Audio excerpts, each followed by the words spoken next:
researchers, I hope your coffee or chai is strong today because we are going to talk one of the most stressful part of the research topic कैसे choose करें. And if you are confused, overwhelmed या फिर बिल्कुल blank हो, trust me, it's very normal. मैं भी इस confusion में थी and honestly, every researcher goes through this phase. So we will walk through this process step by step. No complicated jargons, no stress, बस एक सिंपल सा road map होगा so that by the end of the video you will understand and actually feel confident about your topic. तो सबसे पहले हम ये समझते हैं कि हमें टॉपिक चूज़ करना इतना ओवरवेलमिंग क्यों लगता है. सबसे पहला रीज़न नंबर 1 हो सकता है कि हम अपने टॉपिक को बहुत ओवर हाइप कर देते हैं. हम सोचते हैं कि हमारा टॉपिक ऐसा होना चाहिए या बहुत यूनिक होना चाहिए, पब्लिशिंग नेचर जर्नल होना चाहिए, अवार्ड विनिंग होना चाहिए और सुपरवाइज़र एकदम से इम्प्रेस हो जाए वो टॉपिक देख के. और फिर जब हमें ऐसे 100 टॉपिक नहीं मिलते, we panic. That's what actually happens. And next reason is हम ऐसा परफेक्ट टॉपिक ढूंढने लगते हैं जो एग्जिस्ट ही नहीं करता. रिसर्च टॉपिक बनता है, मिलता नहीं. Third reason is we expect inspiration. Like एक दिन हम लैपटॉप खोलेंगे और idea descend from the heaven. But honestly ideas come from when you read, observe, ask questions and understand the gaps. Reason number 4 is when you start comparing yourself with others कि उसका topic इतना advance है, इतना अच्छा है और मेरा कुछ भी नहीं. Stop that. You don't need their timeline, data availability and supervisor support. So don't stress yourself with this thing. Nothing. So first step, remove that pressure. You don't need a genius topic. बस आपको एक अच्छा सा doable, meaningful and realistic topic चाहिए.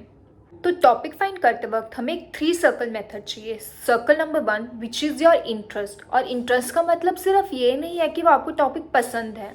It means your topic, जिस topic पे आप काम कर सकते हो, आपको उसका लिटरेचर पढ़ना अच्छा लग रहा है, आप उसको पढ़ के इन्जॉय कर रहे हो, और आप नेचुरली उसके वाई क्वेश्चंस आस्क कर सको खुद से. For example in my context मेरा topic, for example I like CT, then उससे related areas, for example dose optimization, image quality, contrast media, वो मुझे ऑटोमेटिकली अट्रैक्ट करेंगे, right.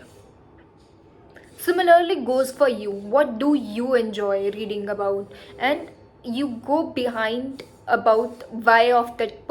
You start asking questions about each thing, each topic. So that's how you narrow it down.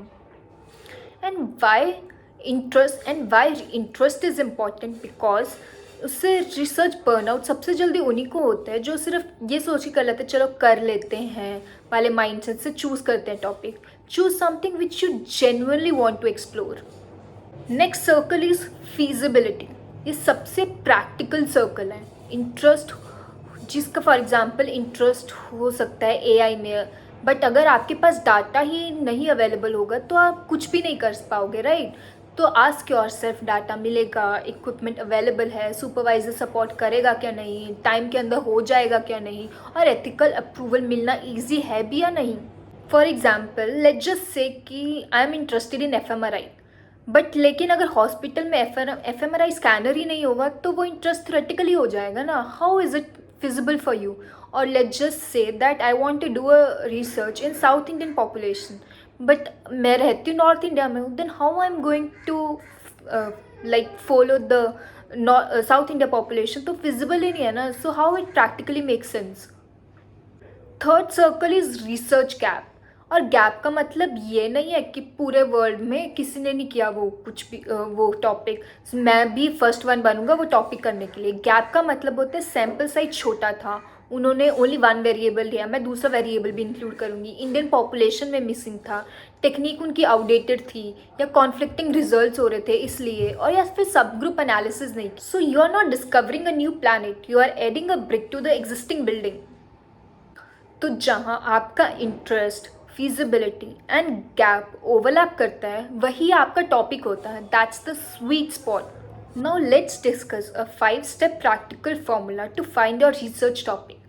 Start with a broad area, for example CT abdomen, okay, yeah, it could be public health or it could be oncology or it could be AI in radiology or musculoskeletal imaging. अगर आप बिल्कुल beginner हो तो अपने field का सबसे comfortable area choose कर लो, और विच इज़ योर इंटरेस्ट और which field you are interested to do with. Just choose a broad area of that field. Second step is to divide your broad area into small chunks of pieces. For example, मैं CT abdomen में interested हूँ. Okay, now I'll divide it into, for example, contrast media optimization, radiation dose optimization, noise reduction, tube voltage reduction, and it could be image quality. So आप अपने, ताकि हमारा brain एक focused रहे कि हम कौन से एरिया में जा रहे हैं. Third step is to read 10 to 12 papers in that area. ये स्टेप सबसे ज़्यादा इम्पॉर्टेंट है, और प्लीज़ 50 PDFs डाउनलोड करके सिर्फ उसको रख मत लो.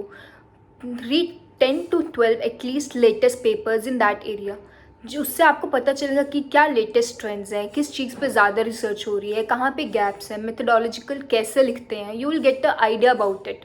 और सबसे पहले read abstract, intro, limitation and conclusion. Then you read the discussion of that particular paper. Step number 4 is spot the pattern and the gap. जब आप 10 पेपर्स पढ़ लोगे you will see the pattern. For example सारी studies तो north India population के ऊपर थी, south India population के ऊपर तो स्टडीज़ मिसिंग है, या फिर सारे लोग तो हाई KVP यूज़ कर रहे हैं, लो KVP किसी ने यूज़ ही नहीं किया, या फिर कॉन्फ्लिक्टिंग रिजल्ट्स हों. these are called your gaps. Gaps means you get an opportunity. Now last step is to convert your gap into a topic. Use this formula: population plus variable plus outcome plus setting, and then you will get a topic. For example, in my context, I was interested in low BMI patients. Okay, that is my population. Then which variable I am choosing? Variable. Okay, for example, I was seeing weight of that population. Then what I am seeing outcome, what is hepatic enhancement. Then setting will be low KVP setting. This becomes your topic. Now topic choose करना is more like a relationship. इन जहाँ पे आपका interest हो, means interest is equal to attraction, feasibility is equal to family approval, gap is equal to uniqueness, practicality is equal to long-term sustainability. If any of these fail, heartbreak guaranteed, right? Or let's just say you enter a grocery store without a plan. You either overshop, undershop या random चीज़ें ही उठा लेते हो. तो research topic भी ऐसा ही होता है. You go with the categories, narrow it down and final pick based on your need. Now, while choosing your topic, there are some red flags जो कभी अवॉइड नहीं करना चाहिए. फॉर एग्जाम्पल डाटा अनअवेलेबल होगा, ठीक है, सुपरवाइजर अनइंटरेस्टेड उस topic में, या टॉपिक बहुत ज़्यादा ही ब्रॉड है, या आपके पास इतने सारे वेरिएबल्स हैं कि during that time period it is not possible for you to cover all those, और आप ऑलरेडी ओवर रिसर्च कर चुके हो या आप खुद बोर हो चुके हो उस टॉपिक से. Then these are your red flags. Even if 2 red flags हैं, ड्रॉप दैट टॉपिक.